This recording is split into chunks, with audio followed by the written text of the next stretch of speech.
Сажиде Сүлейманова. Bizning opay Королева. Ikkinchi kesak.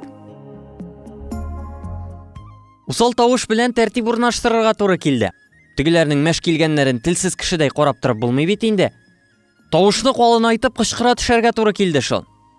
Кычкырдыңмы? Бетте. Көчсезлек билгесе инде бу. Ярыйла күк күкрәгәндәй бер юлы өнсез исә торган тавышың булса. Андый тавыш юк шул Мәскүрәдә. Солмак кына, басынкы гына сөйләп җанны эретә торган ягымлы тавыш аңарда. Булар бит әле сиңа сөйли башларга да ирек бирмиләр. Булмады. Баштан ук үз итмәделәр бишенчеләр класс җитәкчеләрен. Шуп өстенә чүмәлә, бер ялгыш сүз дә шкындырды Мәскүрә. Инде классны тынычландырып сөйли башлагач, әлдән әле кыбырсып утырган Чандыр малайга: "Бәлки һинең пысмакта басып тораһың киләдер", диде. "Апай, нәмә ул пысмак?" Белә бит Мәскүрә, пысмак түгел, мөеш бит. Ше урнына сы куеп кына башкортча булмый бит. Сандугачлар сайрый савада килеп чыга. Ябылырга да өлгермәгән авызларын ярырга җитә калды тегеләргә. Безнең якта шулай сөйләшәләр дип кенә кытылып булмады. Сүз нәкъ танышуга терәлеп калган иде. "Апай, һез кай яктан? Апай нисә яшьтә һез?" 17дә юктыр әле. "Апай, ул туфлидең үксәһе нисек хынмай?"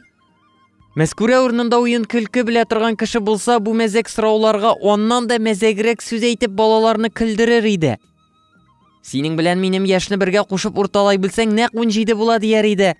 Бәлки шулай аңлашып та китәрләр иде. Юк шул. Кешесе бик җитди. Укытучы бит ул. Университет тәмамлап килгән. Нишләп мәзәк сөйләүдән башласын ди шул чаклы җитди эшне? "Бу сүзләрнең берсе дә дәрескә кагылмый, эшкә күчәбез", диде Мәскүрә. Дристон алмаган җырчы сыман азапланып, борынгы кешеләр турында сөйли башлады. Балалар яшь кызны кәмит иткән кыяфәттәрәк утырдылар. Шулай итеп, беренче дәрестән үк аралар бозылды. Өлкән дә итмәделәр, дус та күрмәделәр бишенчеләр Мәскүрә апаларын. Ят итүнең сәбәбе пысмак кына түгел икән. Башка сәбәпләр дә бар икән. Класс җитәкчесе буларак, Мәскүрә берәр эш оештыра башласа, "Безнең апай алай итми иде", дип тотыналар. Бигрәк тә Айрат исемле шәтершән малай күздә ачырмый. Класста аның сүзе үтә күрәсең, үзен гаскәр башлыгы кебегрәк тота. Класс активына сайларга кирәк Айратны, сәләтле, иптәшләре ихтирам итә үзен. Класс җыелышында шушы турыда сүз чыккач, әлеге Айрат: "Безнең Тансылу апай", дип башлаган иде, Мәскүрә аны шунда ук туктатып урынына утыртты. "Хәзер сездә Тансылу апай түгел, Мәскүрә." Үз алдына мыгырданып бер-ике сүз кыстырды Айрат Мәскүрә сөйләгәндә. Бу таркатучыдан ярдәмче чыкмастыр. Активка кермишрәк торсын әле Айрат. Үзе үк читтә аерылып калачак. Ялдан соң Мәскүрә дәресләр башланганчы класска керсә, тагын шул сүз. "Таңсылу апай беренчеләрне походка алып барды. Мин юл күрсәтүче булдым", ди Айрат. Балалар белән тауларга чыгып керергә дигән уй килгән иде инде Мәскүрәнең башына. Таңсылу апайлары өлгергән дә икән. Җитмәсә, Айратны да алып барган. Кем соң ул телдән төшмәс апай? Озын кара тулымнарын баш түбәсенә иеп куйган зифа буйлы, кемеш тавышлы, сылу башкорт кыз итеп күз алдына китергән иде Мәскүрә үзенең көндәшен. Бакса, Таңсылу дигәннәре Мәскүрәдән дә бәләкәйрәк, сипкелле генә бер кыз булып чыкты. Улай игътибар итәрлек бер җире дә юк. Аны хәтта күрми узарга мөмкин. Дөрес, озын кара чәчен Мәскүрә уйлаганча түбәсенә иеп куйган. Аягында тәбәнәк үкчәле туфли, өстендә кара трикотаж костюм, яше Мәскүрә чамасы булыр. Мәскүрә университетта укыганда Таңсылу 4 ел буе быелгы 5нчеләрне укыткан. Хәзер беренчеләр белән эшли. Китапханәче кыздан сорашып, көндәше турында кайбер мәгълүматлар да алды Мәскүрә. Гаиләләре эшли икән. Таңсылу иң өлкәне, унны бетергәч мәктәптә пионер-вожатый булып эшләгән, читтән торып педучилище тәмамлаган, хәзер пединститутка заочно кергән. Балаларны шаккатырлык белеме дә юк үзенең. Мәскүрәнең бит Мәскәү, Ленинград музейларында экскурсиядә булганы, Мисыр мумияләрен үз күзе белән күргәне бар. Ничаклы күргәзмә әсбаплар җыйды ул вузда уку дәверендә. Һәркемне җәлеп итәрлек итеп сөйли белә. Психологиядан да Бишкекне укый, хәтта шул фән буенча аспирантурада калырга тәкъдим иттеләр. Үз өеннән ары бер нәрсә дә күрә алмаган, кызы чаклыда булдыра алмас микәнни Мәскүрә? Бер көнне Мәскүрә балаларга мәктәптә тарих музее оештыру нияте барлыгын әйтте. Тирә-як белән танышу өчен якшәмбедә тауларга чыгып керербез диде. Экскурсия көне бик уңышлы сайланмаган булып чыкты. Сентябрь урталары узуга бәрәңге казу башлана, безнең бишенчеләр бу эштә бик кирәкле халык икән. Бер ният иткәч, планны бөтенләй сүтмичә, теләгән балаларга гына килергә кушты. Әйбәттә булды әле, күмәк халык белән узаклап йөреп булмас иде.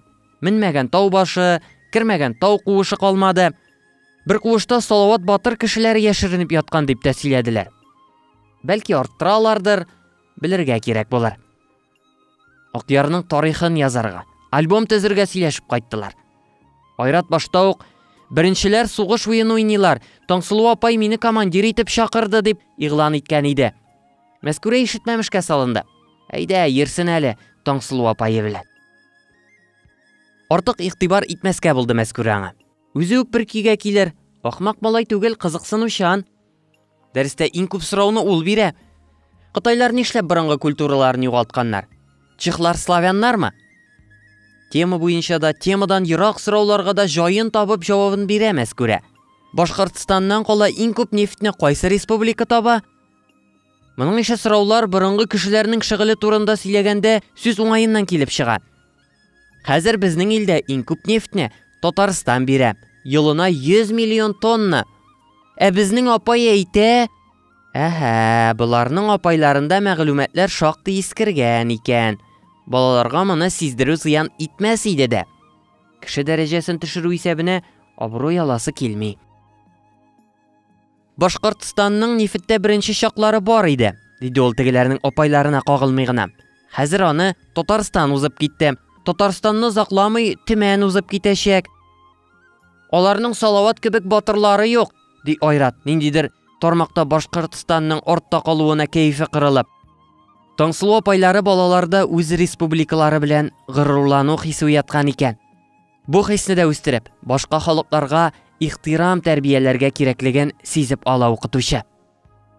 Һәр халыкның үз батыры бар, ди ул. Ләкин Айратка чакына булса да төрттөреп китүдән тыела алмый. Агыйделнең аръягында да тормыш бик кызыклы, бик катлаулы. Без өйрәнә торган тарих фәне гаделлек белән гаделсезлек көрәш аша кешелекнең алга барышын тасвирлый. Көрәш дәвамында дөньяда күп батырлар булган. Батырларның иң батырлары белән без дә танышырбыз. Үз темасына иплегенә кирип китүенә сөенеп, сүзен дәвам итә Мәскүрә. Дәрестә хәзер балалар шым гына утыралар. Ләкин Мәскүрә теләгән тынлык түгел бу. Күңелне аңлау юк. Күзләреннән күренеп тора, ят итәләр. Таңсылу белән башта ук сөйләшергә кирәк булган. Ни әйтсәң дә, ул Айратларның беренче укытучылары. 4 ел аз гомер түгел. 4 атнасында гына да ниләр күрмәде Мәскүрә мондый яу белән. Ул кыз үзе дә кире беткән, килеп дәшми бит, ичмасам. Мәскүрәне шитләтеп, балалар белән генә эш йөртә. Мәгәен белә инде ул Мәскүрәнең 5нчедәге хәлләрен. Уңышсызлыкка очрагач кына барып башыйсымыни Мәскүрә шул кыз алдында. Башта ук киңәшкән булса бер хәл иде. Хәзер инде үзең йөреп чыгарга тиеш.